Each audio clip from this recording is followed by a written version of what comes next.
और morning prime में अब बड़ी खबर महाराष्ट्र से आ रही है। यहां 4 से 6 सीटों पर फ्रेंडली फाइट ने महाविकास आघाड़ी की टेंशन को बढ़ा दिया है। लोकसभा चुनाव में महायुति को मात देने की कोशिश में जुटी महाविकास आघाड़ी की एकजुटता अब कमजोर पड़ती दिख रही है। और जो इंफॉर्मेशन मिल रही है उसके मुताबिक शिवसेना, उद्धव गुट और एनसीपी के शरद पवार गुट की जिद से परेशान होकर महाराष्ट्र कांग्रेस 4 से 6 सीटों पर फ्रेंडली फाइट के लिए अब तैयार है। यानी महाविकास आघाड़ी में महाराष्ट्र की अगर हम बात करें तो सब कुछ ठीक नहीं चल रहा है और अब कांग्रेस जो है एक तरह से 4 से 6 सीटों पर फ्रेंडली फाइट के लिए तैयार हो गई है, क्योंकि अभी तक शिवसेना, उद्धव गुट और शरद पवार गुट के बीच कहीं ना कहीं खींचतान चल रही है, जिसको लेकर अब कांग्रेस परेशान है और फ्रेंडली फाइट के लिए तैयार है। और शिवसेना का उद्धव गुट और एनसीपी का शरद पवार गुट कांग्रेस के इस फैसले के खिलाफ है। दरअसल सांगली, भिवंडी और मुंबई की 2 सीटों के साथ कुल 6 सीटें ऐसी हैं जहां कांग्रेस अपना उम्मीदवार उतारना चाहती है, लेकिन उद्धव गुट और शरद गुट इसके खिलाफ हैं। इसके बाद महाराष्ट्र कांग्रेस ने अब फ्रेंडली फाइट का फैसला कर लिया। हालांकि महाराष्ट्र कांग्रेस को अभी आला कमान के फैसले का इंतजार है।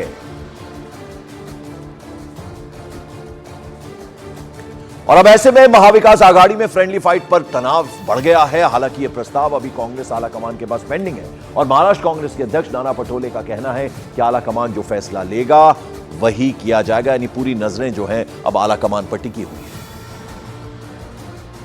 है। क्या गड़बड़ चल रही है अभी भी बहुत मारामारी चल रही है। मैंने 2-3 जगह है, उनकी 6-7 जगह है। सुनो, अभी हो जाएगा। कार्यकर्ताओं का, हर नेताओं का एक मकसद तो होता है कि उनकी जगह छूटना चाहिए, उसके लिए कोशिश करना, यहाँ तक ठीक है।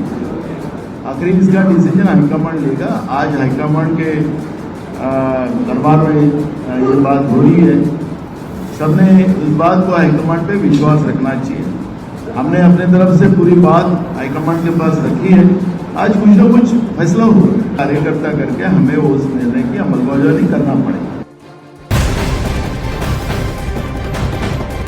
मॉर्निंग प्राइम में बड़ी खबर, महाराष्ट्र में महाविकास आघाड़ी से जुड़ी एक और बड़ी खबर मिल रही है। प्रकाश आंबेडकर की वंचित बहुजन आघाड़ी ने महाराष्ट्र के लिए 11 कैंडिडेट्स के नाम की दूसरी लिस्ट जारी कर दी। इसके बाद प्रकाश आंबेडकर के महाविकास आघाड़ी में शामिल होने की संभावना अब लगभग 0 हो गई।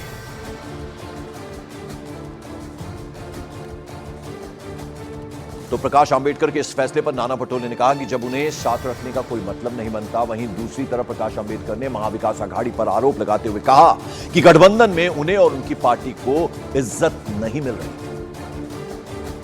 इस पार्टी ने पूरी तैयारी के साथ वंचित आघाड़ी के साथ अलायंस करने की मानसिकता बनाई। हमने पूरी जगह डिक्लेयर किया, 2-3 जगह हमारी इधर वाली है जो 5वें फेज में हो, लेकिन सेकंड फेज और पहले फेज की सब हमने टिकटें डिक्लेयर किया। अब सिर्फ हमारी अकोला की सीट हमने और दुलिया की सीट हमने रोक के रखी। सुनो ना, अब कल विड्रॉल हो गया, अब विड्रॉल में फॉर्म हो गए ना अब सबके।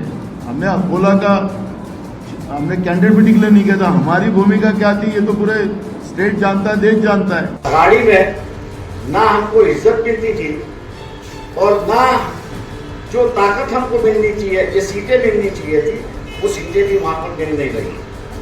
दूसरी बात, वहां पर जो है उनका ही झगड़ा खत्म नहीं हुआ है, वो आज भी दिखाई देता है।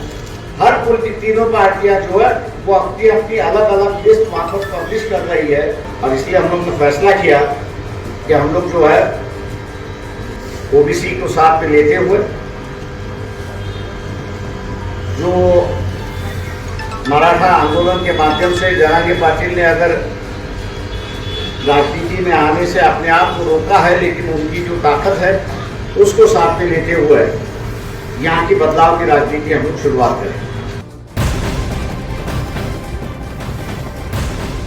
और मॉर्निंग प्राइम में अब लोकसभा चुनाव में बीजेपी के घोषणा पत्र से जुड़ी एक बड़ी खबर मिल रही है। खबर है कि बीजेपी इस बार अपने संकल्प पत्र का नाम मोदी की गारंटी रख सकती है। सूत्रों के मुताबिक संकल्प पत्र का नाम मोदी की गारंटी विकसित भारत 2047 रखा जा सकता है। और इस बार लोकसभा चुनाव में बीजेपी मोदी की गारंटी का जिक्र हर रैली में कर रही है। प्रधानमंत्री खुद मोदी की गारंटी की बात कर रहे हैं।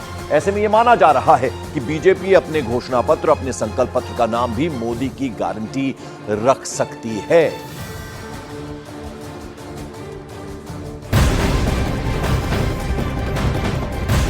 और और प्रधानमंत्री नरेंद्र मोदी ने एक चैनल को दिए इंटरव्यू में चुनावी बॉन्ड को लेकर विपक्ष पर निशाना साधा। उन्होंने कहा कि आज जो लोग इस नाम पर नाच रहे हैं उन्हें जल्दी ही पछताना पड़ेगा।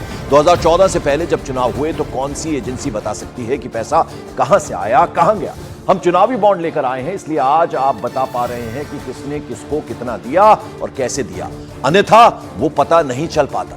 कोई भी सिस्टम परफेक्ट नहीं हो सकता, कुछ कमियां हो सकती हैं, लेकिन उन कमियों को दूर किया जा सकता है। ये एक प्राइवेट निजी चैनल को इंटरव्यू में ये बात प्रधानमंत्री नरेंद्र मोदी ने कही है। ये ऐसा क्या किया? आपको बता दें, प्रधानमंत्री मोदी इतने पर ही नहीं रुके। पीएम मोदी ने विपक्ष के आरोपों की ईडी पक्षपात कर रही है, इस पर भी जवाब दिया। पीएम मोदी ने कहा कि ईडी एक स्वतंत्र एजेंसी है, इंडिपेंडेंट एजेंसी है और वह स्वतंत्र काम कर रही है। हम उनके काम में दखल नहीं देते। ईडी के पास करीब 7,000 मामले हैं। इनमें राजनेताओं से जुड़े मामलों की संख्या 3% से भी कम है। जिस पर भी केस होगा वो चलेगा, यह प्रधानमंत्री ने कहा।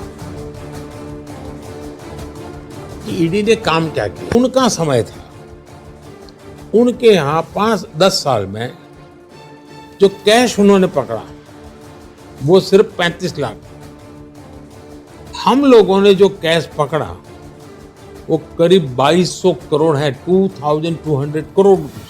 कांग्रेस के एक एमपी के यहां से 300 करोड़ रुपए मिला। बंगाल में मंत्रियों के घरों से रुपयों के ढेर मिले। क्या ये जिनके पैसे गए हैं, जिन गरीबों के, वो मैं वापस दिलवा सकता हूं?